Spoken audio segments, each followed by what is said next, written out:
Mon histoire, elle commence quand j'ai 16 ans, même avant, je pense. Mais à 16 ans, je me rends compte que je suis différente des autres. Que ma famille me dit: «Mais c'est normal, c'est Véronique». Et ça, je sais pas ce que ça veut dire. Là, je me rends compte que ma façon de penser, ma façon d'être, voilà, je fonctionne pas comme les autres.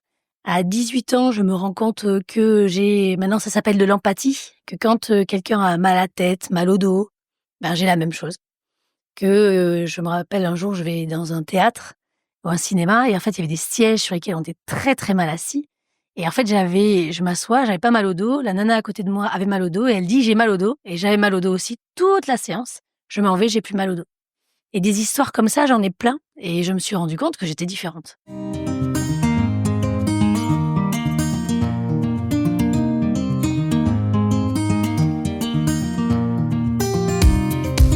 Bienvenue sur Aujourd'hui Écrivons Demain, le podcast Feel Good qui met en lumière les acteurs du nouveau monde et vous redonne espoir.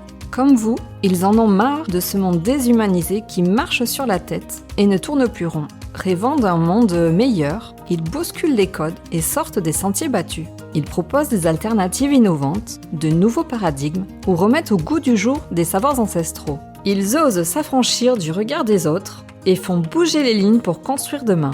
Ils œuvrent pour la préservation du vivant et le bien de l'humanité.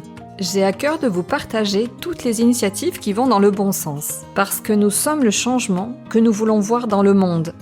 Tous les lundis, je vous invite à découvrir l'histoire de l'un de ces humains engagés et conscients. Je m'appelle Katia Krabbe, je suis la fondatrice de Redaxil et j'aide les entrepreneurs humanistes à gagner en visibilité sur le web en réalisant leurs portraits. Vous avez envie de soutenir le podcast ? Abonnez-vous, mettez 5 étoiles, partagez-le et retrouvez-nous sur les réseaux. Vous souhaitez contribuer au développement du podcast ? Participez librement et en conscience à la cagnotte Tipeee que j'ai créée. Vous trouverez tous les liens dans le descriptif. Et en attendant, bonne écoute !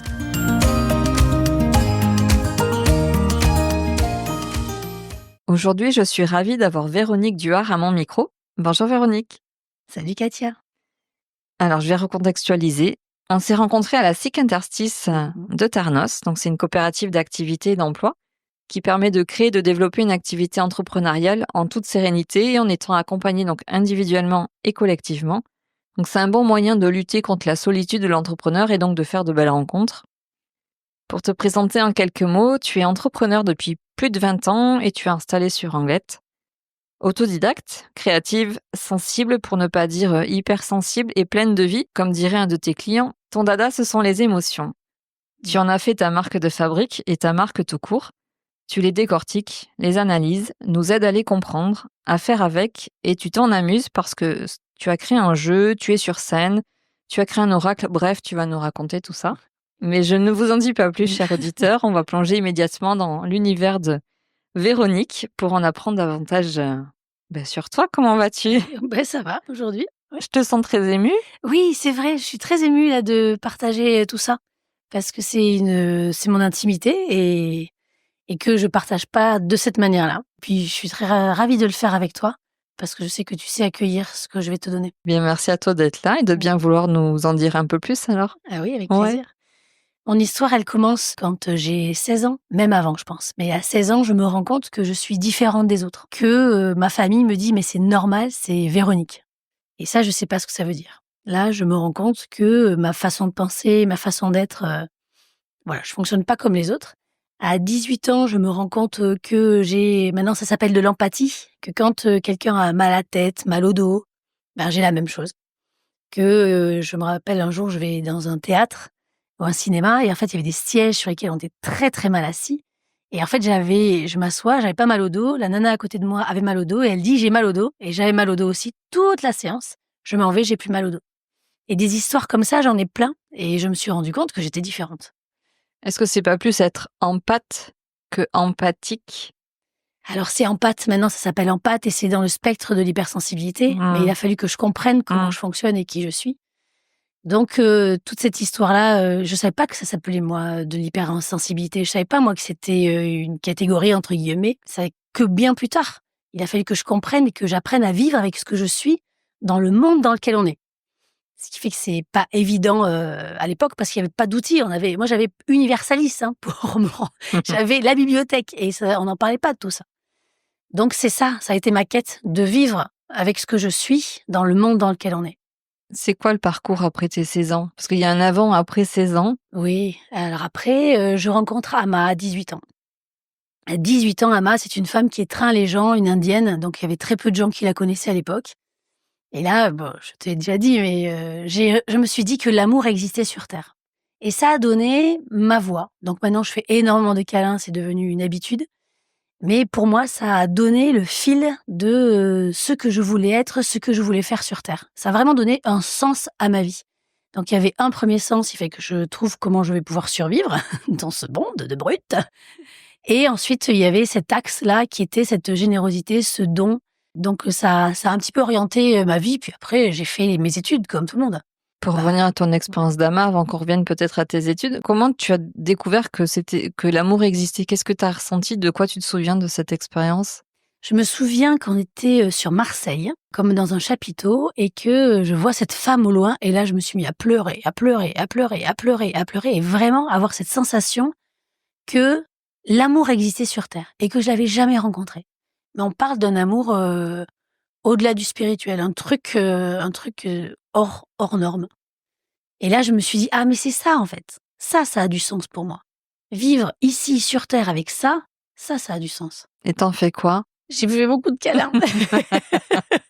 Alors ça tombe bien, parce qu'il y a quelques jours, c'était la journée des câlins. Oui, c'est vrai. Et on parle maintenant de câlinothérapie. Enfin, on en est là à devoir aller voir un thérapeute pour faire des câlins. Ouais. Et justement, cette journée, on m'a proposé d'être mentor. Donc, je suis mentor de 2 jeunes filles. Et puis, je leur ai fait des câlins à la suite de notre rendez-vous. Et elles m'ont dit: «Ah, ça tombe bien, c'est la journée des câlins». Et je savais pas. Donc, qu'est-ce que j'en ai fait? Je crois que ça a vraiment orienté ma manière d'agir. Parce que je me suis souvent demandé, qu'est-ce que avant, ça c'était quand j'étais plus jeune, mais au nom de l'amour, qu'est-ce que ferait l'amour et comment je réagirais, si c'était l'amour qui réagissait à ma place? Mais je parlais à l'époque certainement d'un amour, inconditionnel auquel je croyais. Maintenant, je n'y crois plus. Ça a changé. Mais en tout cas, ça a orienté ma façon de donner et ma façon de recevoir et ma façon de percevoir, l'amour, les gens qui s'aiment. C'est quelque chose auquel je suis extrêmement sensible. Oui, tu me disais, alors, parce qu'on a beaucoup blagué comme d'habitude Oui, avant de avant. démarrer l'interview, que tu es capable, quand tu vois un couple, de voir Oui. s'il y a un véritable amour, enfin s'il Oui. y a de l'amour entre 2 personnes Oui. ou pas. Oui, alors Tu le ça, oui. perçois? Bah, je le perçois dans la manière dont les gens parlent d'autres personnes, je sens l'amour. Je sais, par exemple, quand quelqu'un va me dire: «J'ai écrit une lettre», si je me mets à chialer, bon, je sais que c'est voilà. Ça c'est vraiment pour moi une preuve, pas une preuve, mais c'est vraiment quelque chose de très profond pour moi. Je sais quand il y a de l'amour. Quand il y a de l'amour, quand il y a de la sincérité, je le sais, je le sens, j'ai envie de chialer à chaque fois.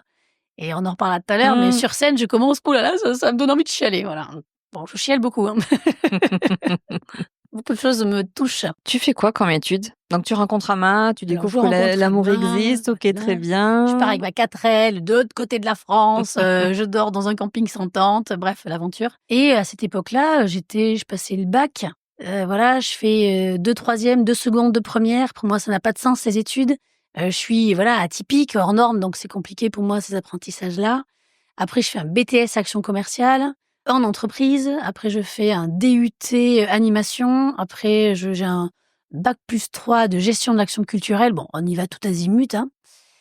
Qu'est-ce que j'ai fait après? J'ai fait éduc et je me suis occupée de l'humain. En fait, je me suis occupée de l'humain, toute ma vie. Donc j'étais animatrice de colo, après j'étais directrice de colo, après j'ai passé un DEFA pour être éduc avec, j'étais animatrice avec des éducateurs pour être plus juste, hein, dans l'éducation spécialisée.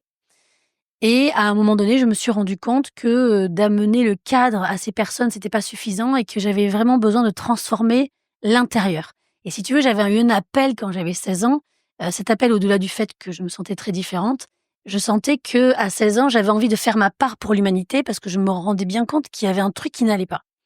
Donc j'étais animée de cette espèce de pulsion comme ça, qu'il fallait que je fasse ma part. Pierre Rabhi n'existait, enfin je l'avais pas Mmh. encore, Il existait, mais tu il n'avais pas existait, voilà, mais pas j'étais pas connaissance de voilà, son existence. j'avais pas connaissance de ce qu'il disait, mais il y avait vraiment cette sensation de vouloir faire ma part.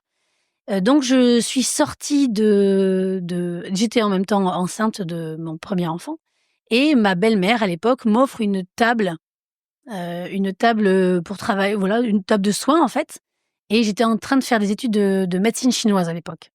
Et donc, elle m'offre cette magnifique table de soins. Il y avait une pièce dans la maison disponible pour ça. Donc, je me dis, bon, allez, on lance un cabinet. Donc, je lançais un cabinet d'acupuncture, mais aussi, je commençais à travailler, et j'ai commencé à travailler avec les gens. Ça m'est presque tombé dessus, en fait. Donc, de bouche à oreille, c'était il y a 25 ans. Donc, il y a 25 ans, c'était pas du tout connu. C'était très secret. Je faisais la médecine chinoise, mais il fallait pas trop en parler non plus. Alors, tu te présentais comment? Je ne me présentais pas.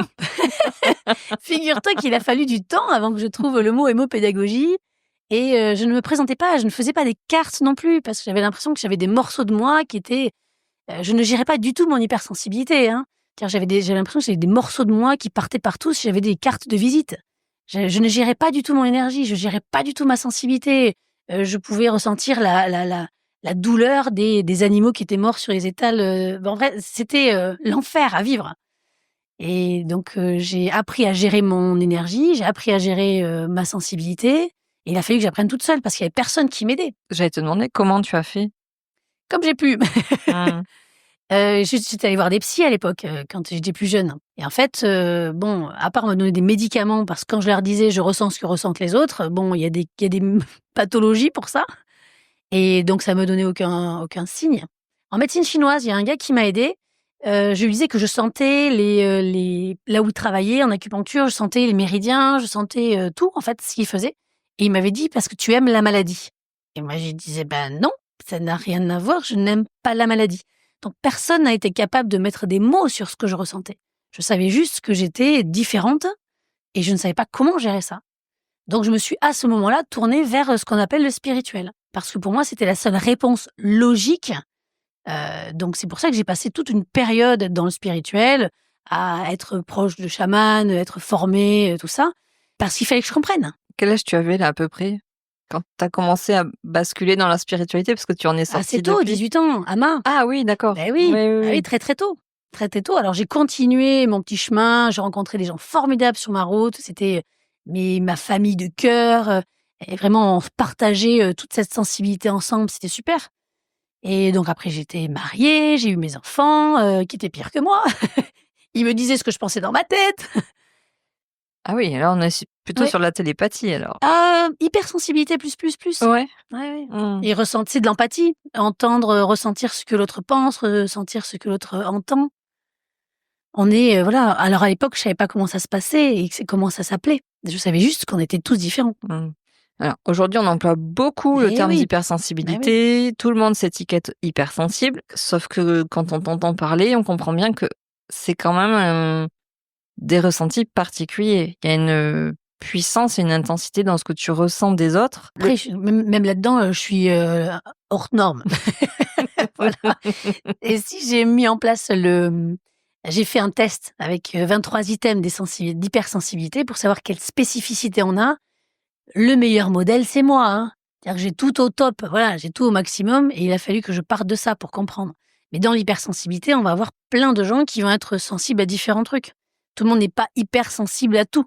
Donc, on va retrouver beaucoup d'hypersensibles. En même temps, on est tous les uns et avec les autres, on va se sentir mieux avec des gens qui réfléchissent comme nous ou qui ont une sensibilité proche de la nôtre. Donc, on en parle beaucoup, mais les gens hypersensibles se reconnaissent entre eux. On vit entre nous. C'est un jour mon fils qui me dit « Non, mais c'est normal, Ama, on est tous, il y a que des hypersensibles autour de nous.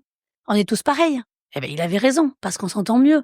Comment tu le définirais simplement, toi, l'hypersensibilité? D'une manière générale ou pour moi? Les deux peut-être alors.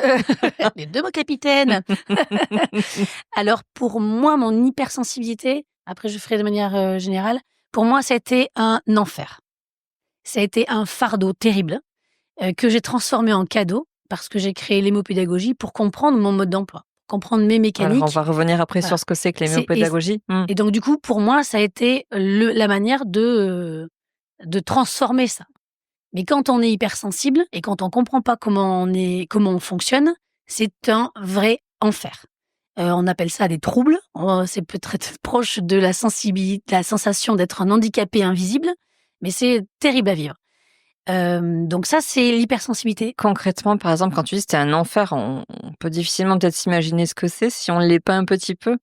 Alors, par exemple, le cerveau qui fonctionne tout le temps, on pense à une chose et ensuite une autre, c'est ce qu'on appelle la pensée en arborescence. Ce qui fait que le cerveau, il est toujours en action. D'une manière générale, il est en action, mais là, sur des questions de sens, sur des questions de est-ce que j'ai dit, est-ce que j'ai pas dit, sur des questions de dévalorisation, il y a une forme de barbe à papa, on tourne en boucle les informations émotionnelles, relationnelles, on tourne en boucle dans le cerveau. Hypersensibilité, ça peut être sentir des gens, sentir des lieux, sentir des personnes et repartir à la maison avec. Je vais bien, je rencontre des gens, je rentre chez moi, je me sens pas bien et je ne sais pas le gérer. Être une éponge émotionnelle. Être une éponge émotionnelle, ça peut être aussi les goûts, les odeurs, des odeurs qu'on supporte pas. Au niveau des sens, tous les sens qui sont développés, des bruits qu'on peut pas entendre. Donc en fait, il y a différents spectres dans l'hypersensibilité et ça peut être un enfer à vivre quand on ne sait pas le gérer. Alors on reviendra dessus certainement, mais quand on vient me voir, souvent il y a des hypersensibles qui viennent me voir. La première chose, c'est apprendre à gérer. Apprendre à gérer l'énergie, apprendre à gérer l'hypersensibilité. Il y a des manières, hein, il y a des techniques que j'ai trouvées pour survivre, que j'ai trouvées. Et pour revenir sur, d'une manière générale, qu'est-ce que c'est que l'hypersensibilité? Moi, j'ai observé pas mal de gens hypersensibles, mais pas tous sensibles de la même manière. Il y en a qui sont sensibles sur certains aspects, mais pas tout. Donc, où ça peut être le cerveau, ça peut être l'empathie, ça peut être l'émotionnel, ça peut être aussi une histoire de sens profond. Tout à l'heure, on a parlé beaucoup de ces de personnes très engagées.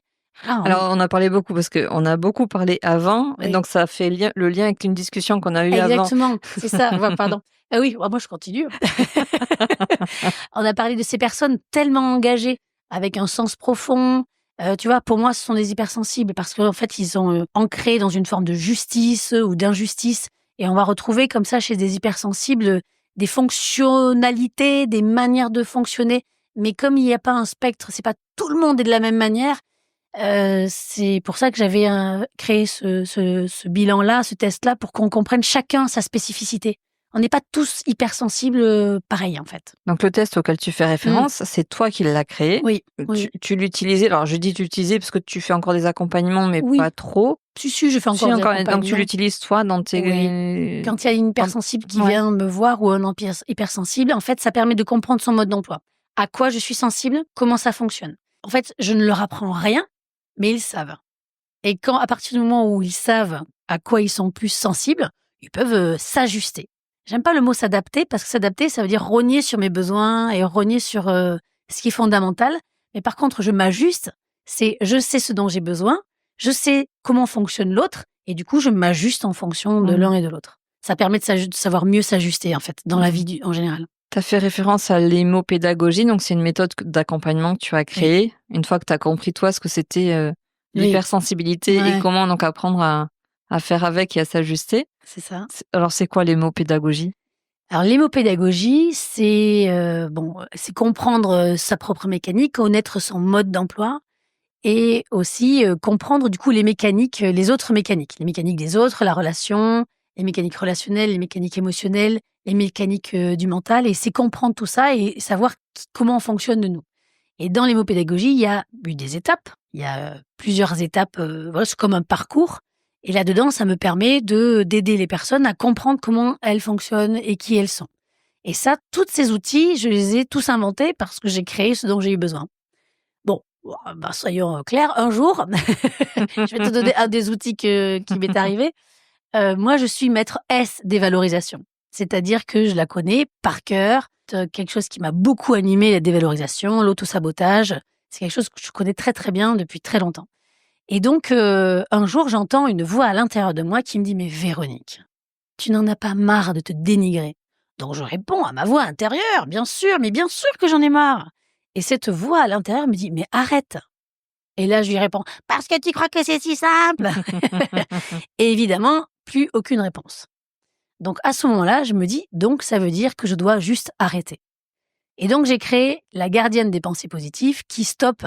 Quand on a une pensée comme ça, on arrête. Et on reprend le pouvoir sur ses pensées. Voilà le genre d'exercice que j'ai reçu, que j'ai compris, que j'ai pratiqué et qui font partie des outils que je donne en hémopédagogie. Donc c'est une méthode, c'est ta marque. Oui, voilà. C'est une méthode, mais au-delà d'une méthode, c'est vraiment une mécanique. On a tous besoin d'avoir une bonne estime de soi. On a tous besoin de pouvoir compter sur soi. Donc en fait, ce que je donne, ça n'a rien de révolutionnaire.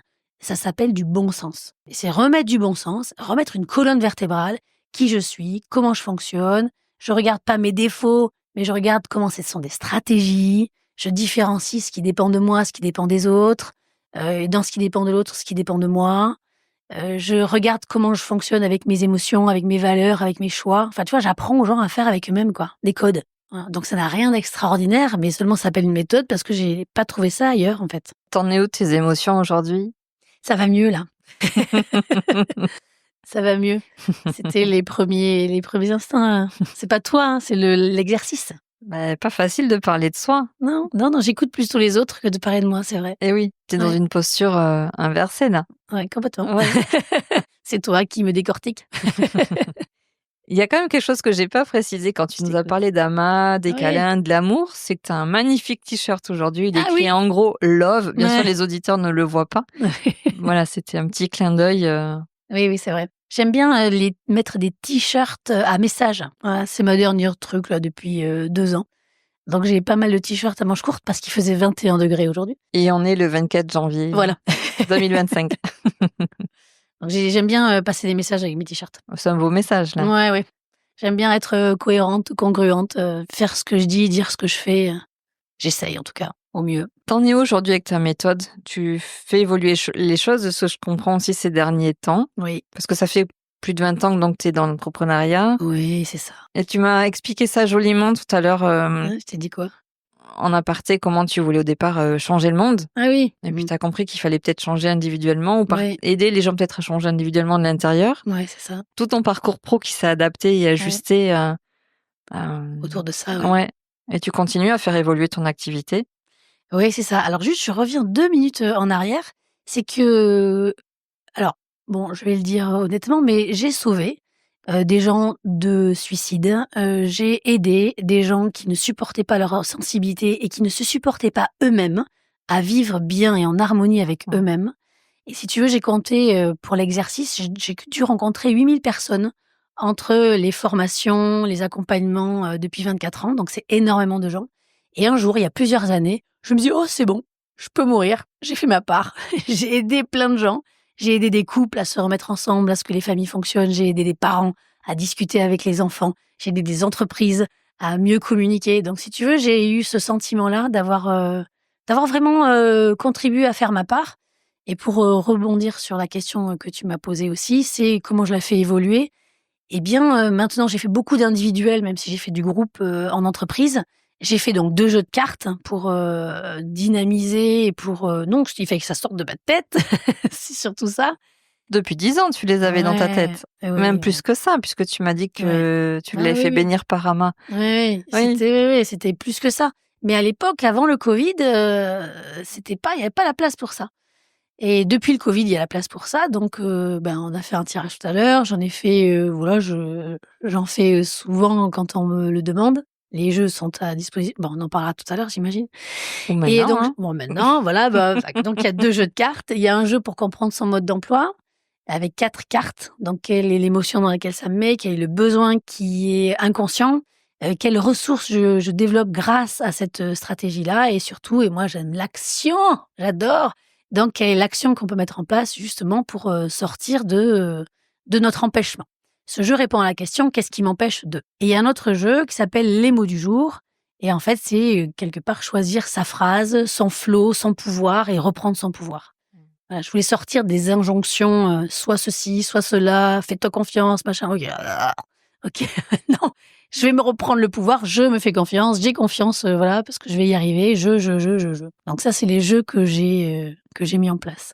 Alors, j'ai eu la chance de pouvoir en bénéficier. Ouais, c'est vrai. Une séance privée aussi de consulting avec le premier jeu que tu nous as expliqué. Ouais. C'est assez bluffant. T'as ton pile, ouais. Je crois qu'à chaque fois que je tirais une carte, j'ai non, c'est pas vrai. Si, c'est la magie du truc, quoi. Oui.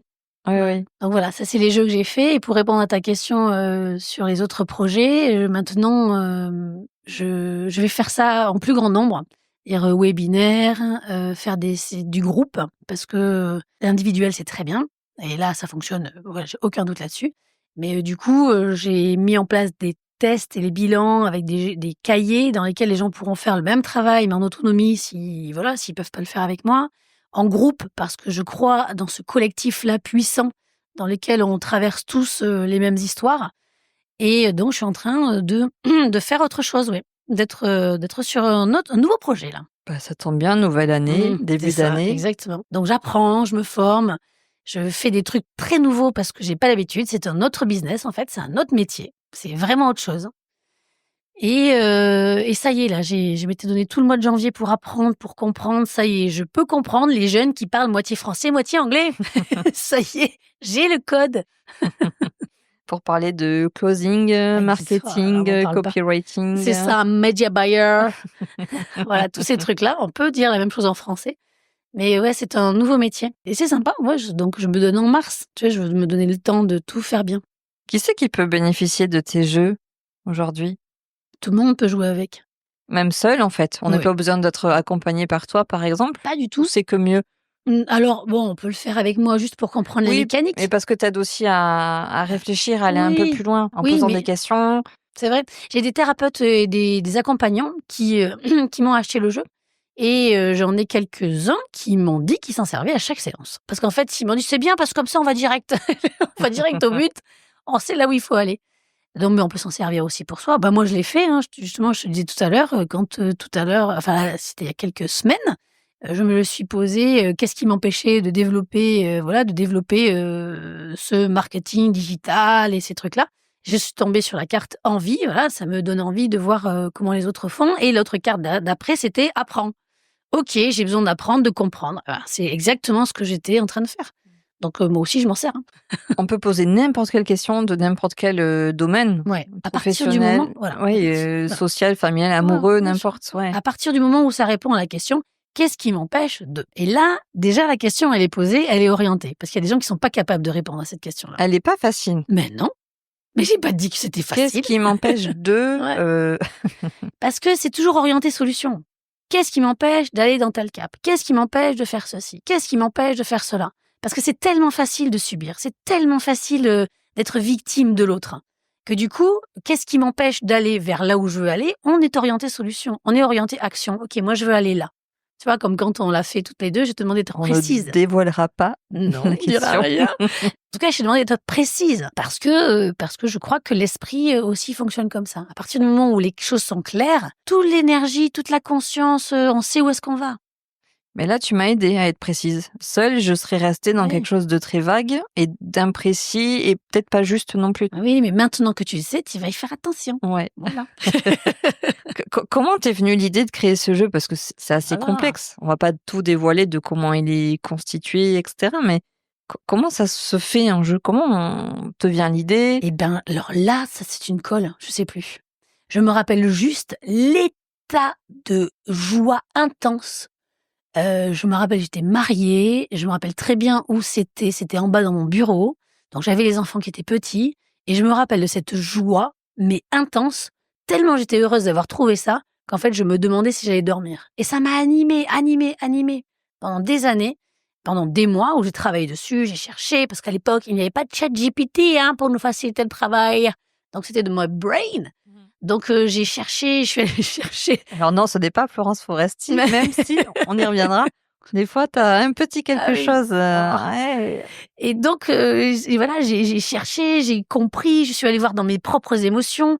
Et il y a une quinzaine d'années, ouais, bonne dizaine d'années, je l'ai envoyé. Mais à l'époque, j'étais trop, comme d'hab. Et donc, il y avait 125 cartes, quoi, ou 150 cartes. Donc, quand j'avais envoyé à un éditeur, l'éditeur m'avait dit non, ce n'est pas la mode. Encore une fois, j'étais en avance sur mon point. Et il y a beaucoup de cartes. Donc, je l'ai repensé différemment. C'est pour ça qu'il y a 3 niveaux d'intensité sur chaque carte. Donc, je l'ai repensé. Mais ça m'a animé quand même longtemps, hein. J'ai beaucoup bossé dessus, hein, pour arriver à ça. Et à quel moment t'as fait Eureka? Ça y est. Enfin, Eureka, c'est quand t'as eu l'idée peut-être, et où Ouais. ça y est, c'est terminé. Eh bien, je l'ai fait tester d'avant. Et en fait, chaque fois que je le faisais tester à des gens avant le Covid, en fait, il y en avait plein qui n'étaient pas prêts, quoi. Pas prêts à se remettre en Pourquoi question. tu fais comment dire? Oui, une fixette. Oui, avant et après le Covid. Parce que il y a Même si on est d'accord qu'il y a un avant et un après Covid, Parce mais qu'est-ce que c'est tu vraiment constates? passé un Ouais. truc. Les gens se sont posé des questions, ils se sont dit: «Mais ma vie, c'est de la merde, j'ai envie de me donner du sens, j'ai envie de faire des trucs». Et donc j'ai eu plein de gens qui ont fait d'autres choses, qui ont eu des burn-out, qui ont voulu se former au coaching. Il y a énormément de gens qui se sont installés après en tant que thérapeute, machin, bidule, chouette. Mais en fait, il y a vraiment un avant et un après. Pendant 3 mois, on est resté avec notre ordinateur en train de chercher des questions. Qui je suis, qu'est-ce que je veux, et peut-être qu'il y a des gens qui se sont jamais posé ces questions-là, Ouais. la tête dans le guidon. Et là, il y avait rien d'autre à faire que ça. Même les pubs, quand on regardait la télé, il n'y avait même pas de pub. Donc en fait, il y avait besoin. Parce que j'avais observé qu'il n'y avait pas de pub, j'étais Parce hyper que je contente. cherche, mais je me rappelle pas. Ouais, sur les 2-3 premiers jours, en fait, je me rappelle que j'avais regardé la télé et qu'il n'y avait pas de pub. Parce que j'ai observé Mais comment c'était possible qu'il n'y ait pas de pub?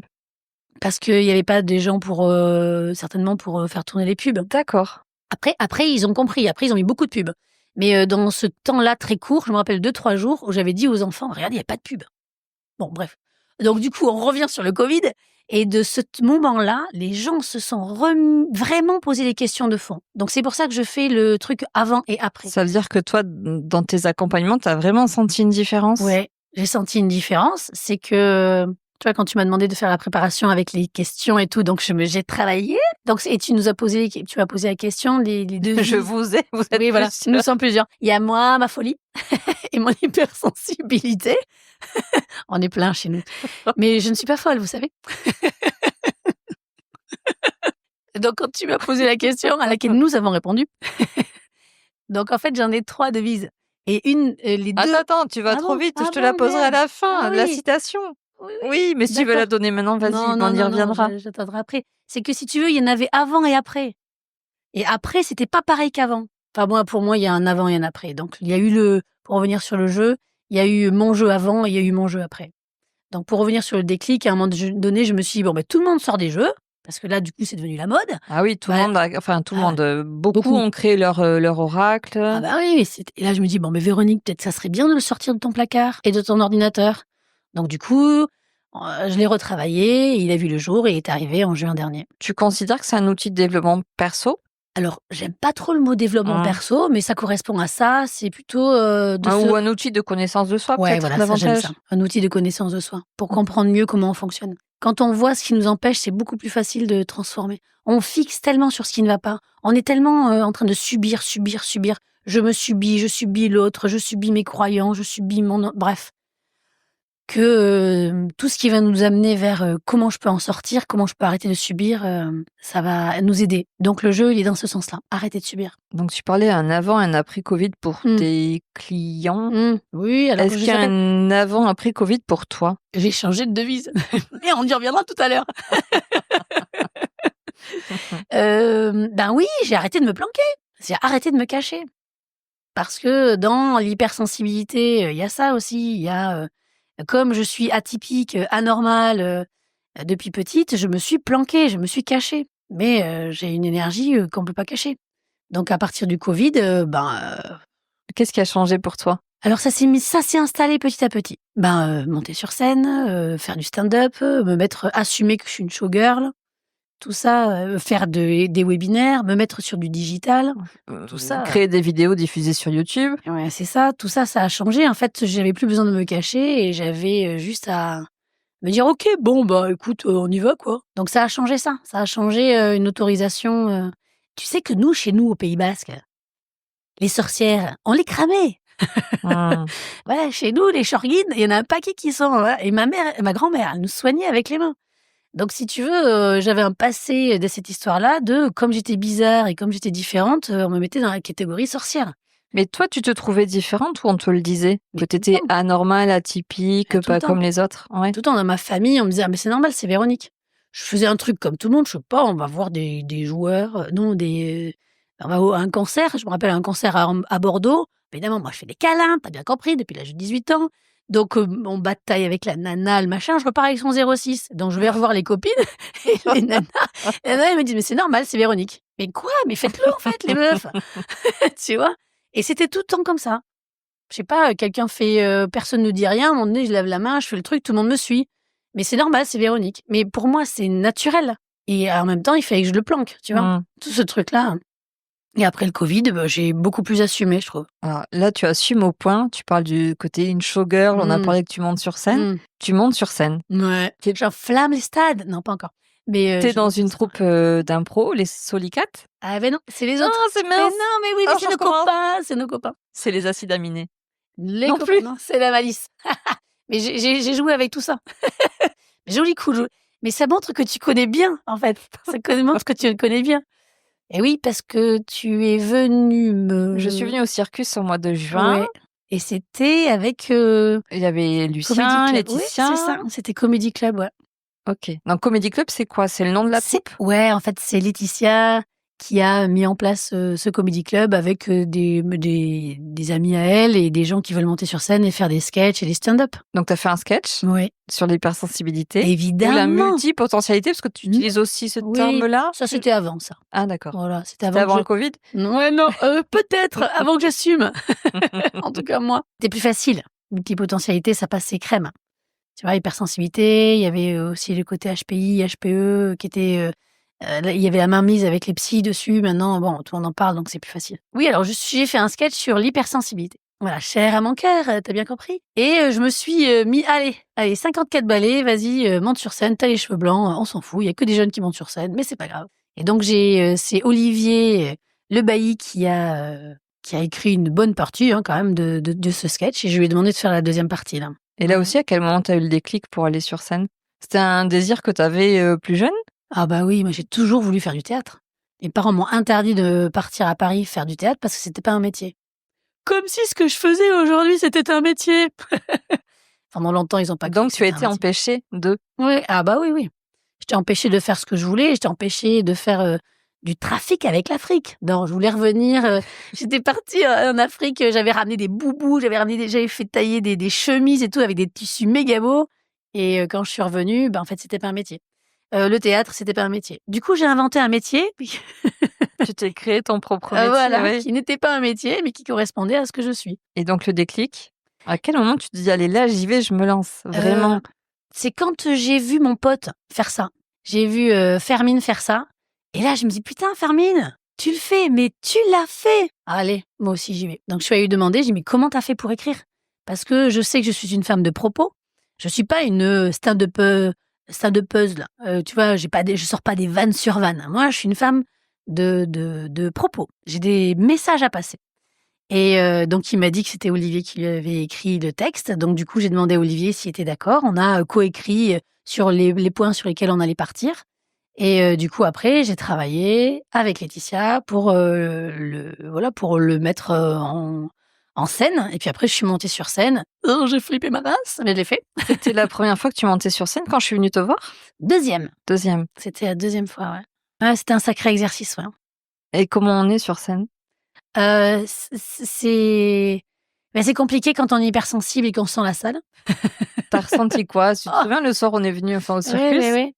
J'ai senti que c'était un public qui était ultra bienveillant et il y avait de l'accueil. C'est-à-dire que ce que je donnais, ça prenait. Et du coup, c'est beaucoup plus facile. Le premier, il y avait beaucoup de mes amis qui étaient venus. Alors évidemment, j'ai chialé, parce qu'elles étaient là. Il y avait de l'amour. Merci les copines d'avoir été là pour mon premier stand-up. Et ensuite, là, c'était plus facile sur le deuxième parce qu'il y avait vraiment de l'accueil. Donc là, moi, j'ai à me blinder dans mon travail, j'ai à me blinder pour ne pas ressentir les autres, être vraiment dans mon truc, être dans ce que je donne, mais moins ce que je reçois. Voilà, du boulot. Tu es remontée sur scène depuis? Alors après qu'on se soit vu, oui.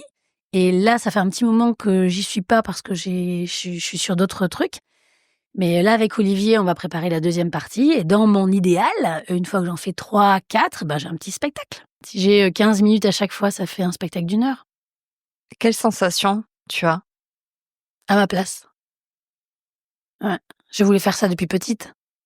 Et puis moi, je me suis toujours, dans mes rêves, je me suis toujours vue avec, sur la scène comme ça, avec plein de fauteuils rouges au fond. Alors je sais pas encore ce que je vais en faire, mais je me dis que bon, on a le temps, non? 54 ballets. Mais tout à fait, c'est que le début. On a encore 20 ans, 30 ans pour faire ce qu'on veut.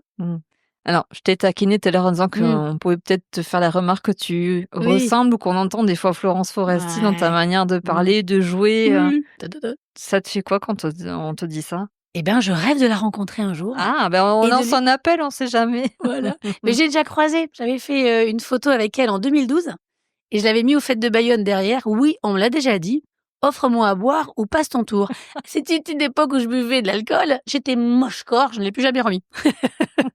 En tout cas, si je la croise, je lui demanderai, est-ce qu'on vous a déjà dit que vous ressembliez à Véronique Duhart? Intéressant. Je pense qu'on lui a jamais dit. Mais après, c'est normal, brune, voilà, à la voix rauque. Enfin, brune, non, j'ai les cheveux blancs maintenant. Et j'assume. On va lui envoyer un message. Tiens, est-ce que vous savez que vous ressemblez à Véronique Duhart? Ça pourrait être drôle finalement. Oui, voilà, hashtag. D'inverser les. Mais oui, C'est ça, sur un malentendu, ça peut. Écoute. Mais je pense que je lui enverrai un jour voilà, certainement un truc sur Instagram. Je pense qu'on a déjà dû lui dire. Mais bon, je sais en tout cas. Qu'elle ressemble à Véronique? Bah non. Non, certainement d'autres personnes disent, on m'a déjà dit qu'on ressemble à Florence Foresti. Ah, tu as fait référence à ton âge et j'avais noté, où est-ce que je l'ai lu? Je sais plus. C'était peut-être dans un post 54 ballets et ça monte sur scène parce qu'il n'y a pas d'âge pour faire ce qui nous plaît. Ouais, Voilà. j'ai dû faire ça une fois que j'ai mis à aucun moment que je montais sur scène. J'ai fait les photos et j'ai mis les posts après. Donc ça, c'est certainement un post que j'ai dû mettre. Ouais, il y a peut-être pas si longtemps Non. que ça, ou si je sais plus. Oh, Je l'avais trouvé sur l'an tes dernier, réseaux. ouais. Bah oui, parce Donc que t'as regarde. T'as rien. Combien Ouais. Pardon, je te coupe. Oui, non. Oh, pardon. Regarde, c'est que des jeunes qui montent sur scène. Le soir où je suis venue te voir? Ah oui, par exemple. Non. J'aurais pas dit ça. Il y avait toute tranche d'âge. C'est moi qui ai un truc avec mon âge. Alors. Toutes les dizaines, j'aurais dit. Toutes les dizaines Étaient représentées de mes souvenirs. Oui, ce soir-là, oui, c'est vrai. Juste, tu veux dire que tu as changé les photos de ton profil, où tu étais sur scène et t'as rien dit à personne? Ouais. Et ça a été quoi la réaction des gens qui te suivent sur les réseaux? Bah, t'aurais pu me dire. Ah, bah oui. Mais pourquoi tu m'as pas dit? Ben les gars, en fait, pour l'instant, je le fais toute seule.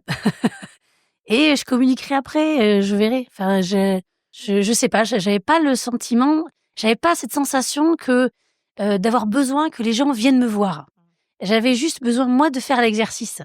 Tu vois, donc dans les prochains, je dirais, venez les gars ou venez les copains, on va passer un bon moment et venez me voir. Mais tu vois, j'avais pas cette démarche de venez me voir. J'avais juste, je fais l'exercice parce que pour moi, c'est important d'aller jusqu'au bout du truc. Et donc, dans un deuxième temps, je communiquerai mieux. C'était même pas par peur. Peur de ce qu'on pourrait penser de toi sur scène, du regard qu'on pourrait poser sur toi. C'était pas ça, j'étais suffisamment critique, j'avais pas besoin de ça. Et puis c'est difficile comme exercice, c'est 12 minutes ou 10 minutes, il y a un gros texte à apprendre, il y a la présence sur scène, il y a dire les choses, enfin c'est un métier quoi. Ben oui, il y a toute une gestuelle, une posture, porter sa voix. Ouais, donc franchement, j'ai pensé qu'à ma gueule, j'ai pas pensé à communiquer, j'étais déjà dans mon univers. Et t'apprends à prendre ta place sur scène, à occuper l'espace, à bouger, à parler d'une certaine manière, tout ça, tu as appris? Alors, je pense que j'ai un peu du boulot à faire là-dessus. Mais j'aimerais bien avoir du temps pour apprendre et de libérer du temps pour ça, pour poser les silences. J'ai beaucoup observé. Tu parlais de Florence Foresti, quand même, elle est méga forte. Et du coup, je la vois, j'observe comment elle pose les mots, elle lâche sa vanne, elle laisse du blanc. Oui, on parle pas sur scène comme on se parle là, par exemple. Et oui. Non. Mais ça, c'est quand j'aurai un peu plus de temps. Ouais. La fin d'année prochaine, je me consacre à ça. Enfin non, de cette année-là, fin 2026, deuxième semestre. 2026 ou 2025? On est où là? On est en 2025. C'est ça. Oh putain, je vais trop vite. Fin d'année, allez. La vie est un jeu pour toi? Ça l'était pas. Ça le devient parce que je comprends les codes, je comprends les règles du jeu. Il m'a fallu beaucoup de temps pour comprendre les règles du jeu, de comment ça fonctionne.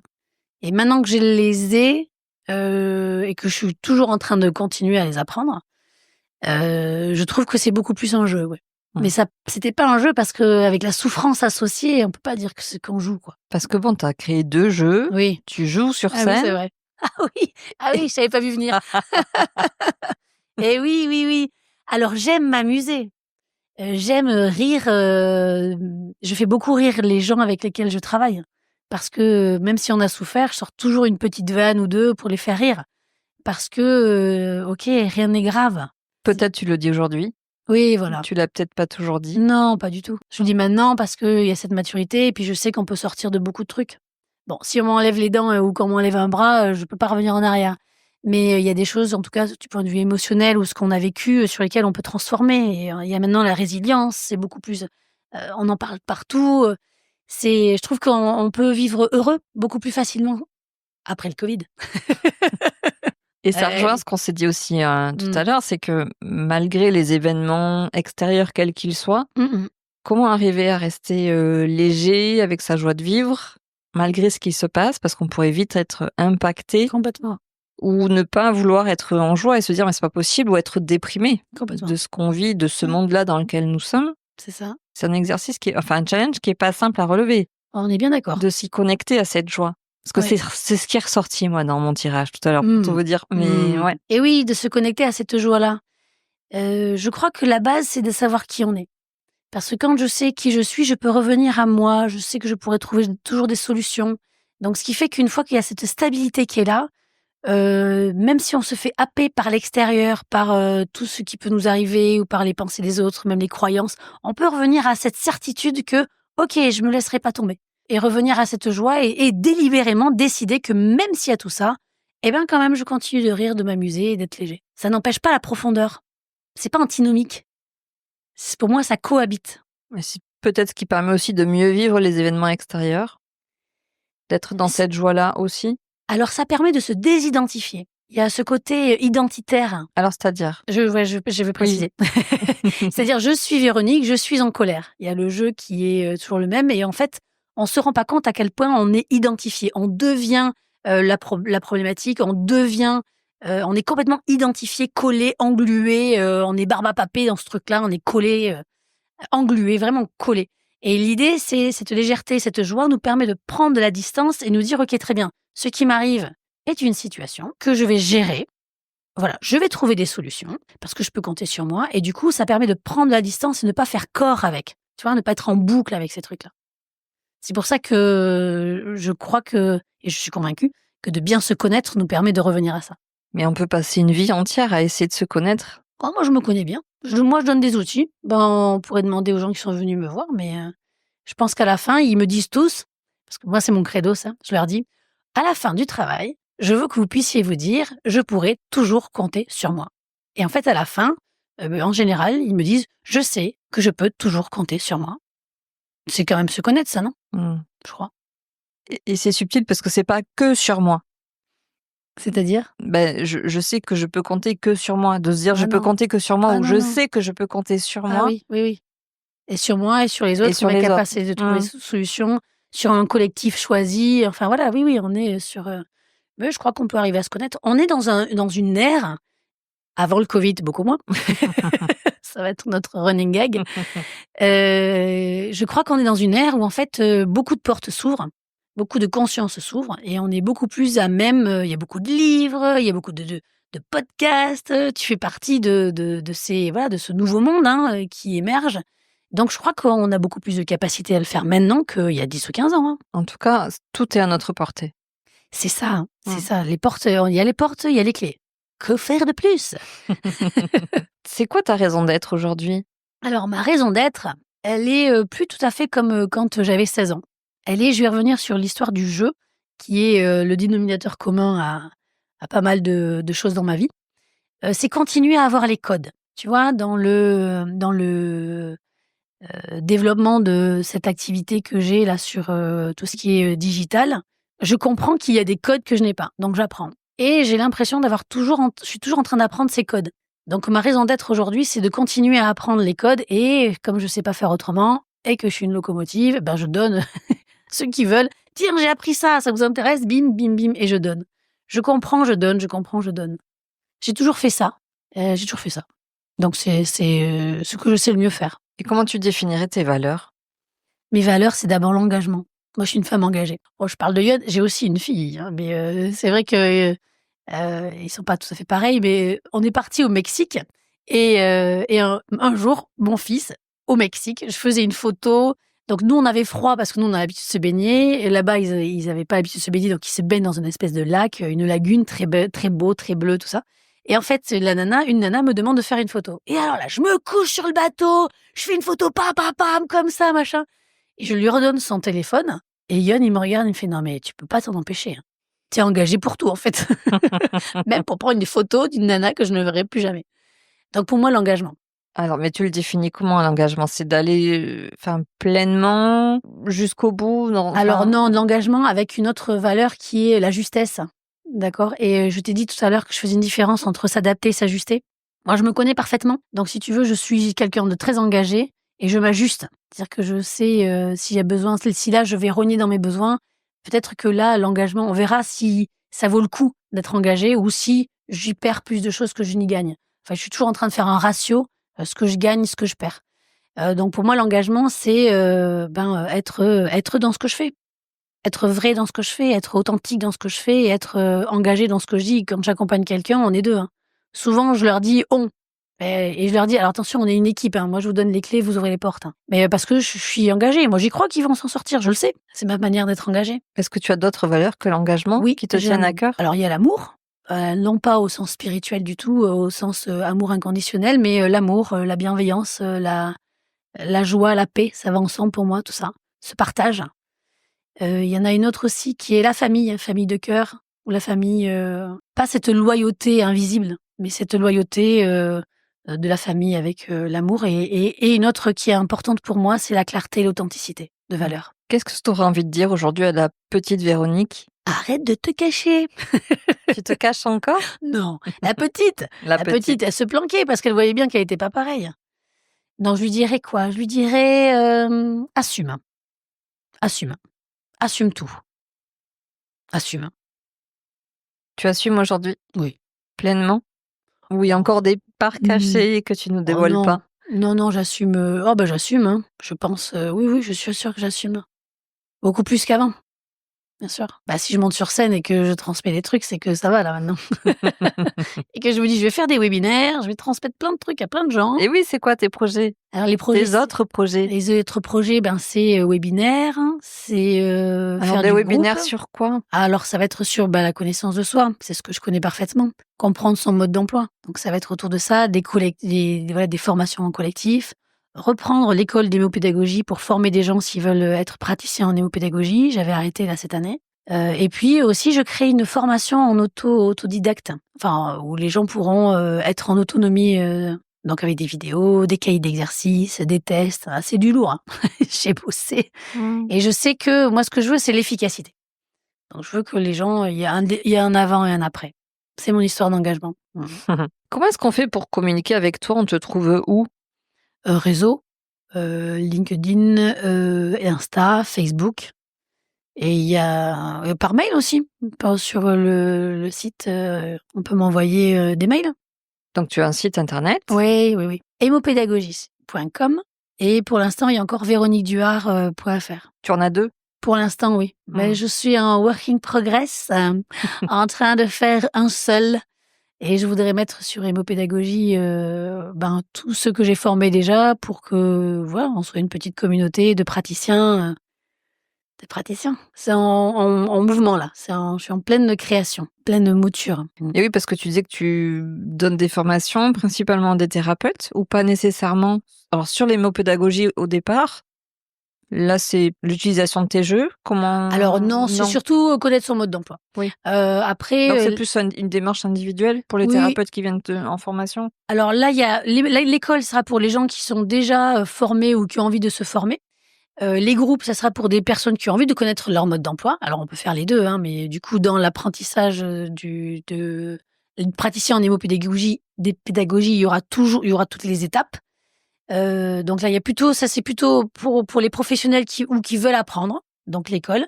Les groupes pour ceux qui veulent comprendre leur mode d'emploi et ceux qui voudront faire ça tout seul, où il y aura des vidéos, il y aura des cahiers d'exercices et des bilans. Pourquoi tu as accepté de participer aujourd'hui? Tu avais un message à transmettre? Alors, j'ai accepté de participer parce que c'est toi et que depuis qu'on a commencé à se voir et à travailler ensemble sur les mots, c'est quelque chose sur lesquels on se retrouve, les mots, le sens, des fondamentaux aussi de nos manières de penser, et que je t'ai trouvée très courageuse et aussi très talentueuse pour créer tout ce que tu as mis en place, pour aller chercher les gens que tu voulais interviewer. Et je me suis trouvée, voilà, tu vois, j'ai envie de pleurer. Et je me suis trouvée très chanceuse et très flattée que tu me proposes qu'on le fasse ensemble. Merci. Tu vois, là, j'ai les larmes. Oui.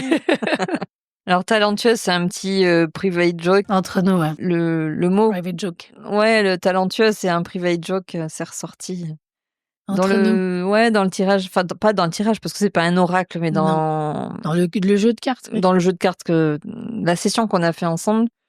Et c'était ressorti aussi. Enfin, voilà. Bref, je vais pas vous raconter l'histoire, mais c'est ressorti plusieurs fois cette semaine. Et que je te reconnais ce talent. Voilà. Le talent d'y croire, d'aller jusqu'au bout.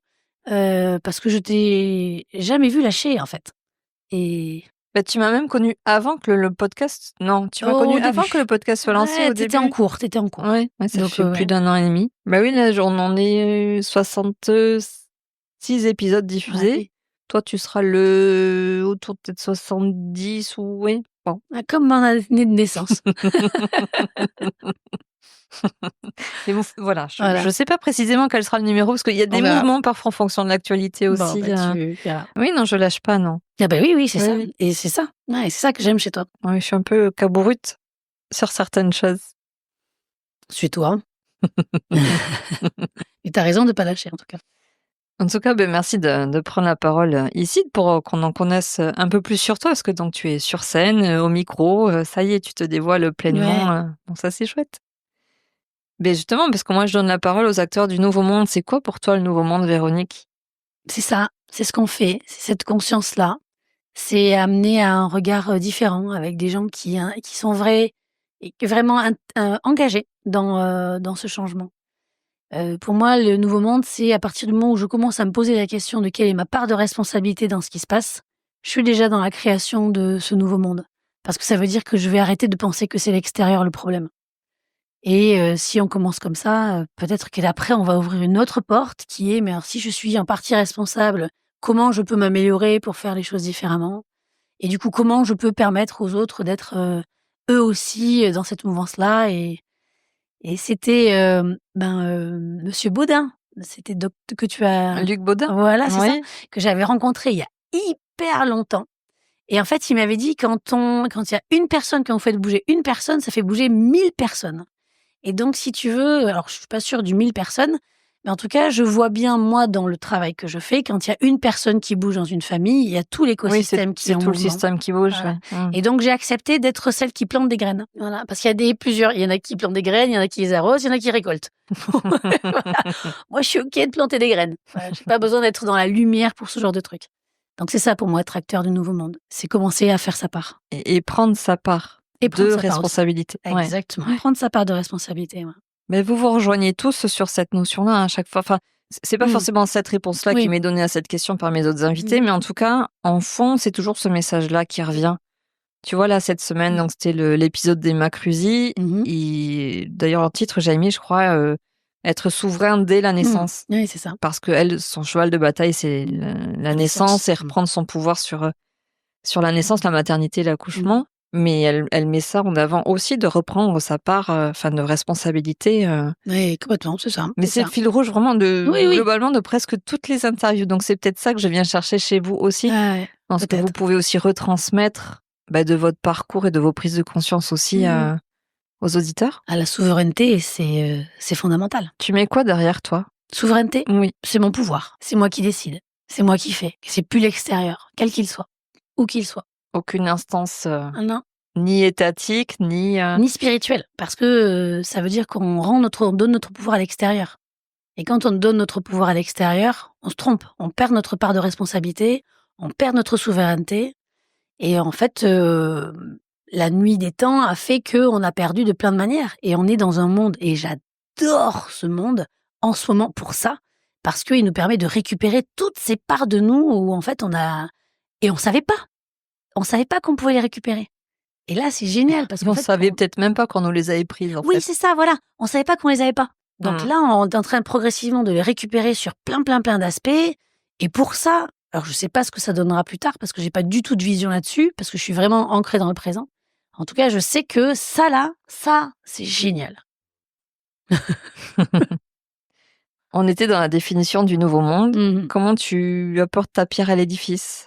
C'est quoi ta part de colibri à toi? Moi, dès qu'il y a quelqu'un qui arrête de subir dans mon travail, c'est wonderful, quoi. Wouhou! Champagne!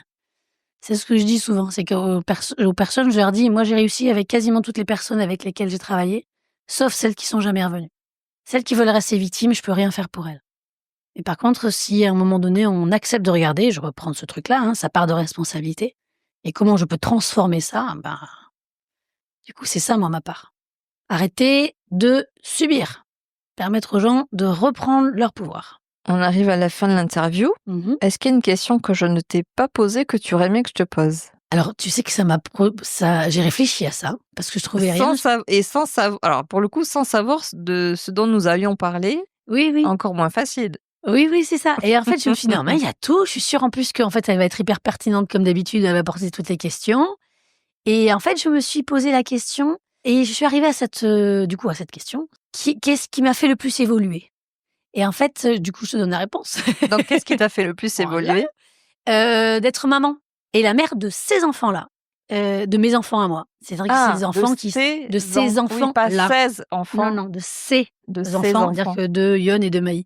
De ces enfants-là, qui sont des enfants extraordinaires, mais qui ont besoin d'une précision, d'une clarté.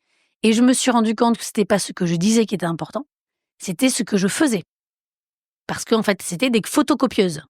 Depuis très très tôt, j'ai compris ça. Donc en fait, ça m'a poussée à être le plus possible, parce que je ne suis pas, mais le plus possible en accord, en cohérence, en vérité, pour qu'ils puissent ensuite s'inspirer de ce que j'ai fait.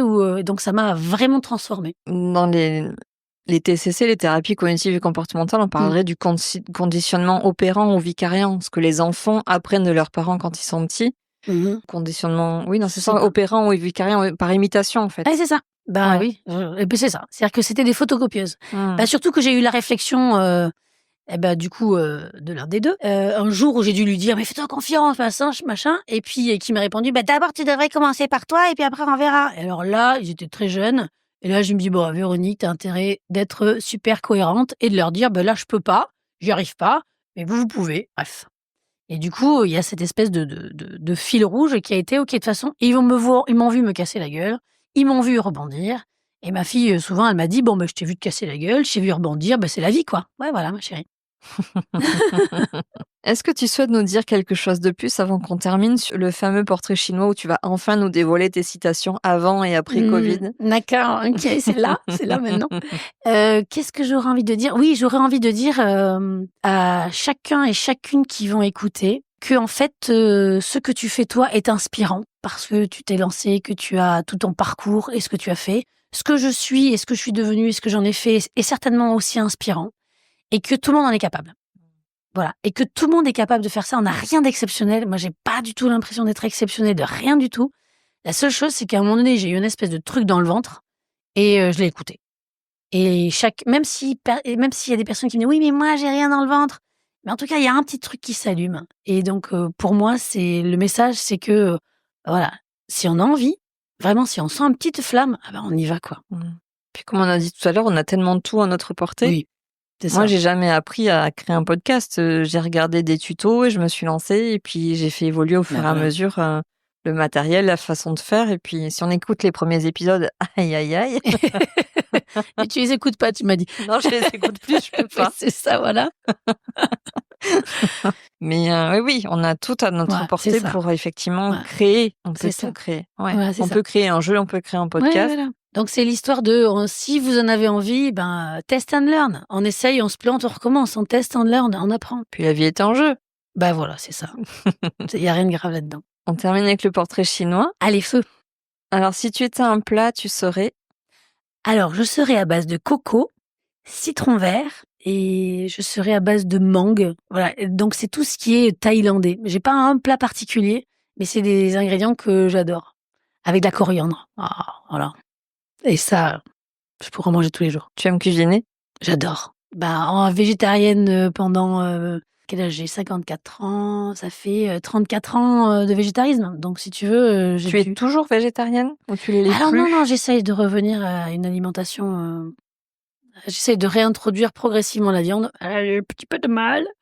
Mais bon, du coup, j'ai forcément été aller chercher des cuisines ailleurs que dans la viande, pendant toutes ces années. Pourquoi tu essayes de réintroduire la viande si tu l'as arrêtée pendant tant d'années? Parce que je suis en préménopause et périménopause et ménopause Donc et c'est plus par rapport à la santé? que par rapport à la santé. Ce n'est pas du tout éthique, c'est que par rapport à la santé dans lequel j'ai bien senti dans mon corps que mon corps avait besoin de choses différentes. Et parenthèse, comment est-ce qu'on fait pour revenir à cette alimentation-là quand on a une hypersensibilité comme la tienne? Ah bah c'est compliqué, hein, ça fait 3 ans que je m'y prépare.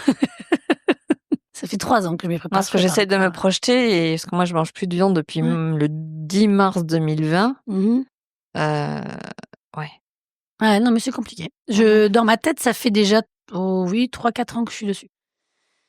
Je suis sur le programme là. Alors peut-être que j'y arriverai pas, hein, mais en tout cas, j'essaye de manger un petit peu, je suis moins réfractaire et je me dis que c'est bon pour mon corps, je me dis que c'est un médicament, voilà. C'est un autre sujet. Et oui, voilà, c'est un autre sujet. Enfin, la ménopause, la périménopause, la Oui, consommation de l'alimentation. viande, le Oui. végétarisme, etc. Oui, la sensibilité pour les animaux, Oui. la maltraitance animale. Bon, il y a tout un tas de Ah bah oui. thématiques. Ah oui, on est bien d'accord. Si tu étais un livre, Alors, je serais L'Alchimiste de Coelho. C'est le livre que j'ai lu quand il est sorti, je devais avoir 18 ans ou 17 ans, ou je sais pas trop. Et en fait, j'en ai acheté 20. Je les ai tous offerts à mes copains, mes copines, ma famille et tout le monde. Et en fait, il est toujours d'actualité parce que le gars, il fait tout le tour du monde et il se rend compte que le trésor, c'est dans son village, quoi. Et c'est toujours d'actualité pour moi, pour ce que je fais, ce en quoi je pense. Et donc, ça sera L'Alchimiste. si tu étais donc un dicton. Un dicton. Alors, il y a ceux avant et ceux après. Alors, avant le Covid, c'était nul les prophètes en son pays, puisqu'en fait, tout ce que je disais, personne ne me croyait. J'étais encore très en avance par rapport à mon temps. Et après, il y a soit le monde, soit le changement que tu veux voir dans ce monde. Donc ça m'a animée énormément pendant des années, ces deux-là. Et aujourd'hui, c'est je refuse l'expérience. Je refuse l'expérience? Oui, c'est-à-dire qu'en fait, quand il y a une expérience émotionnelle ou quand il y a une expérience dans la vie qui arrive, si je suis OK qu'elle m'aide à transformer les choses, je prends l'expérience pour ce qu'elle m'aide à faire. Mais si elle est trop compliquée à gérer de manière émotionnelle, en fait, je refuse cette expérience-là et je la gère de manière factuelle, plus émotionnelle. Comment tu fais? De mon mieux. Est-ce que tu peux? Je fais, en fait, ces phrases ressources là dont on a parlé tout à l'heure avant qu'on commence à travailler, et c'est ces phrases qui sont des pouvoirs forts. Et quand je me dis que je refuse l'expérience, c'est moi qui décide. Et c'est pas la vie qui décide, c'est pas mes émotions qui décident, c'est pas mes croyances qui décident, c'est ma conscience qui décide. Donc je suis orientée solution, je suis orientée factuelle, je suis orientée trouver des solutions parce que c'est moi qui décide. Il y en a un dernier dicton? Non, là, il m'anime beaucoup celui-là. J'ai du boulot avec celui-là. Il est de qui? De Wham et de moi. Ah, de toi? Oui, Ouais. d'accord. Non, il est de moi. De refuser cette expérience-là parce que je refuse de m'identifier à ça, je refuse que ça définisse qui je suis. Voilà, et que ça correspond pas à ce que... T'as un exemple qu'on peut partager pour comprendre? Si, par exemple, émotionnellement, il y a quelque chose qui vient me travailler, que je vois l'émotion et je dis: «Oh bah non, ça, OK, je suis aussi, moi je refuse cette expérience-là». Donc en fait, très rapidement, mon corps s'anime et pour gérer pour trouver des solutions de manière factuelle et non plus émotionnelle. Je sais pas comment je fais. C'est un chemin. C'est je trie les pensées, je trie les émotions. Qu'est-ce qu'elles me racontent? Qu'est-ce qu'elles font? Qu'est-ce que ça me pousse à faire? Je trie, en fait. Je trie et au final, je vais pas la garder. Donc je la trie, je la transforme et du coup, j'essaie de gérer le mieux de manière factuelle. Si tu étais un film? Je reviendrai sur les Blues Brothers parce que c'est un film que j'ai vu énormément de fois quand j'étais jeune et j'adore le côté voilà, musique de dingue, un peu rock'n'roll, tout ça. Ouais, j'aime l'histoire, les Blues Brothers. Et si tu étais un super-héros, une super-héroïne? Je serais Mary Poppins. Ça te va bien. Et alors pourquoi? Parce que celle-ci, elle a un sac génial dans lequel il y a toujours ce qu'il faut. Voilà, pour moi, elle a toujours la solution. c'est elle qui a une formule un peu magique. Supercalifragilisticexpialidocious. Celle-ci. Oui. Voilà. Merci Véronique de ta Merci participation. infiniment. Je vais te faire un gros câlin quand on aura lâché les micros. Alors c'est vrai que la toute première fois où on s'est rencontrés, je me souviens, on s'était donné rendez-vous dans un resto. Oui. Et c'est vrai que je m'étais fait la réflexion que tu étais très tactile. Alors moi, Oui. ça me gêne pas parce que je suis aussi très tactile dans le contact et ça peut perturber certaines personnes. Et donc oui, volontiers. Oui, voilà. Merci infiniment. Et merci beaucoup pour votre écoute. Donc j'espère que le parcours de Véronique vous aura inspiré. N'hésitez pas donc à la contacter directement donc sur ses réseaux ou sur le net. Donc on mettra tous les liens dans la description de cet épisode. À bientôt. J'espère que vous avez pris plaisir à nous écouter. Si vous avez aimé cet épisode, mettez 5 étoiles et un commentaire sur votre plateforme d'écoute préférée. Vous aiderez le podcast à gagner en visibilité. Si vous souhaitez continuer à découvrir les histoires de ces acteurs du Nouveau Monde, abonnez-vous. Et si vous voulez connaître les coulisses, rejoignez-nous sur les réseaux. Tous les liens sont dans le descriptif. Merci d'avoir pris le temps de passer ce moment avec nous. Je vous dis à très vite pour un nouveau témoignage d'une belle âme.